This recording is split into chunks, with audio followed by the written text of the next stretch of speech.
From the CISO series, it's Cybersecurity Headlines.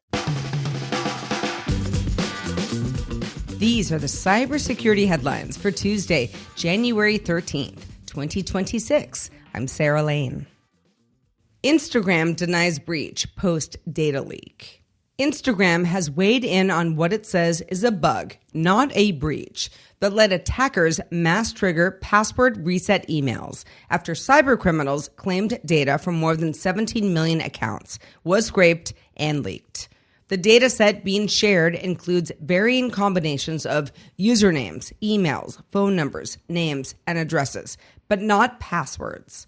Researchers suggest it may compile older scraped data rather than stem from a new API leak. Instagram parent company Meta says it's unaware of any past API incidents, but users are advised to watch for phishing and enable 2FA. Sweden detains consultant suspected of spying. Swedish authorities detained a 33-year-old former IT consultant for the country's armed forces on suspicion of spying for Russian intelligence.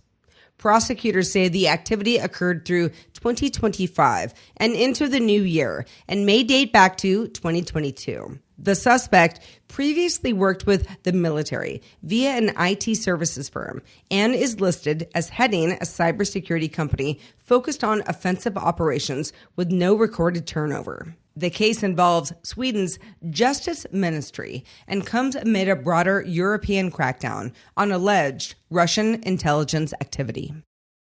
n8n supply chain attack steals OAuth tokens. Threat actors uploaded 8 malicious NPM packages posing as n8n workflow integrations to steal OAuth tokens and other credentials.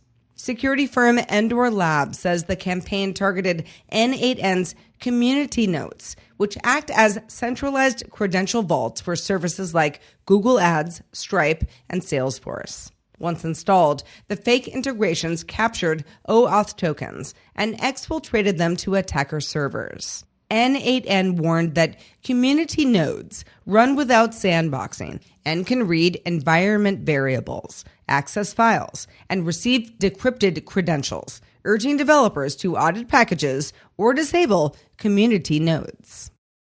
Block CISO red-teamed an AI agent to run an info stealer on an employee laptop. Block CISO James Nedisham told the Register the company is treating AI security like self-driving safety, arguing that agents must be safer and better than humans. Block's Goose agent is used by almost 12,000 staff and connects to internal systems.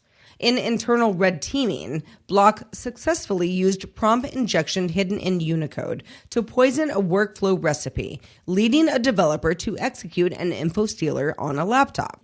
Block has since added recipe warnings, Unicode detection, and is testing adversarial AI to evaluate prompts and outputs before execution. Huge thanks to our sponsor, ThreatLocker. Want real Zero Trust training? Zero Trust World 2026 delivers hands-on labs and workshops that show CISOs exactly how to implement and maintain Zero Trust in real environments.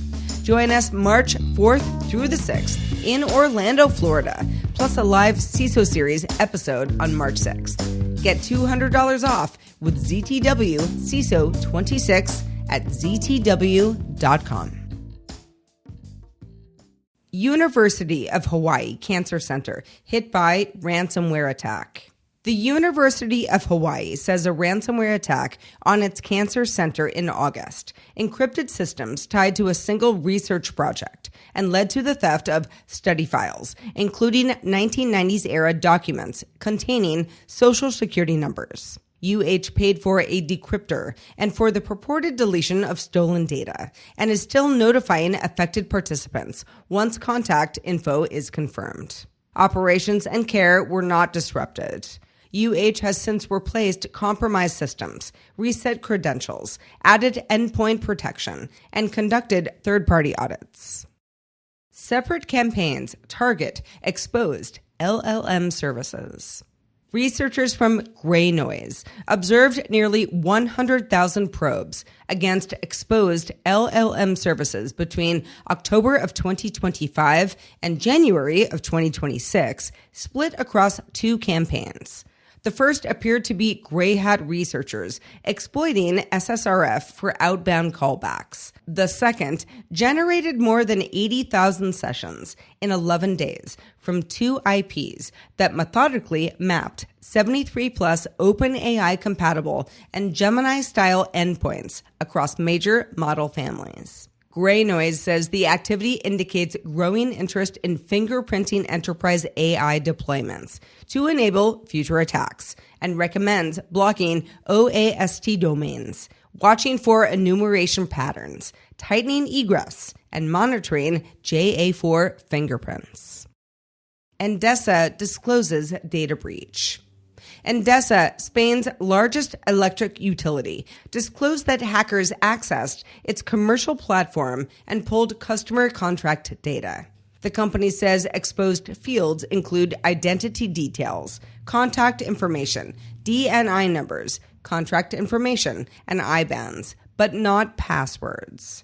Endesa notified regulators and is contacting affected users, adding that it sees no evidence of fraud, but warns of phishing risks. Separately, a threat actor is advertising what they claim is 1 terabyte of Endesa SQL data covering 20 million records, allegedly matching the breached fields. Dutch court sentences cocaine smuggling hacker. A Dutch appeals court sentenced a 44-year-old hacker to 7 years for compromising port systems in Antwerp and Rotterdam to move cocaine shipments. Investigators say he used malware planted via USB to gain remote access to container and gate controls, enabling traffickers to import 210 kilograms of cocaine between 2020 and 2021. Intercepted Sky ECC messages showed him directing the intrusion and helping falsify transport paperwork. Judges cited risks to port security and also convicted him of attempted extortion. Starting from square one on risk management, not easy. Most GRC tools assume a degree of process maturity that many orgs just don't have. So, how do you get the ball rolling to allow you to use those tools down the line? That is one of the topics we are tackling on this week's episode of the CISO Series podcast. Look for the episode, Managing Risk has been a priority ever since you asked about it, wherever you get your podcasts. And if you have thoughts on the news from today or about our show in general, be sure to reach out to us at feedback@cisoseries.com. We really want to hear from you. I'm Sarah Lane, reporting for the CISO Series. You stay classy out there. Cybersecurity headlines are available every weekday. Head to cisoseries.com for the full stories behind the headlines.